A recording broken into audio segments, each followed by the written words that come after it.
आर्थिक संकट से श्रीलंका के उबरने की उम्मीद अब बढ़ने लगी है। क्यों बढ़ने लगी है? क्योंकि एक तरफ तो भारत सहित दुनिया के कई देश मदद कर ही रहे हैं, साथ ही अंतर्राष्ट्रीय मुद्रा कोष ने भी राहत पैकेज देने के लिए बात शुरू की है।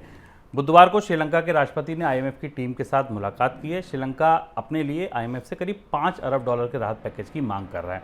पिछले 3 महीने में आईएमएफ के साथ श्रीलंका की ये दूसरी बातचीत है। सर, श्रीलंका को बेल आउट देने में आईएमएफ को दिक्कतें क्यों आ रही हैं? क्या ऐसी वजह हैं? दो महत्वपूर्ण वजह हैं जिसके कारण इस अर्थव्यवस्था लगभग डूब चुकी है। अर्थव्यवस्था पूरी तरह बैंकरप्ट हो चुकी है। उसके बाद भी अंतर्राष्ट्रीय मुद्रा कोष मदद देने में इतना समय लगा रहा। पहली चीज़ तो ये कि श्रीलंका का पुराना ट्रैक रिकॉर्ड अच्छा नहीं है।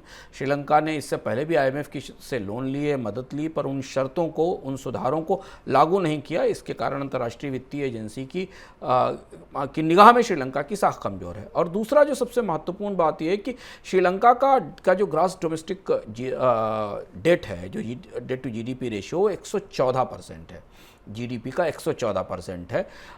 किसी भी स्टाफ लेवल एग्रीमेंट में आईएमएफ के साथ कोई भी समझौता करने से पहले देश को यह बताना होता है कि वो इस डेट में कमी का प्लान क्या लेकर आएगा, और उसके लिए क्रेडिबल और भरोसेमंद प्लान की ज़रूरत है। मैं आंकड़े देखने की कोशिश कर रहा था कि श्रीलंका के पास करीब $9.6 अरब का तो बायलैटरल डेट है, जो चाइना और बाकी देशों के साथ है। इसमें से और इंटरनेशनल सॉवरेन बॉन्ड्स का डेट जो है वो करीब करीब $19.8 अरब का, $20 अरब का डेट है।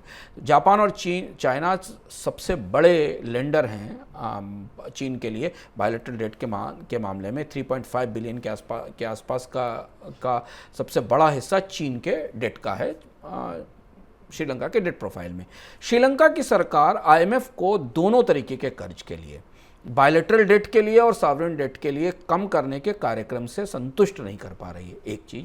दूसरी है कि अंतर्राष्ट्रीय अर्थव्यवस्था की स्थिति इतनी अच्छी नहीं है कि श्रीलंका अगर तमाम कोई कोशिशें करे तो विदेशी मुद्रा का प्रवाह आना शुरू हो जाएगा, टूरिस्ट आना शुरू हो जाएंगे, निर्यात आना शुरू हो जाएगा।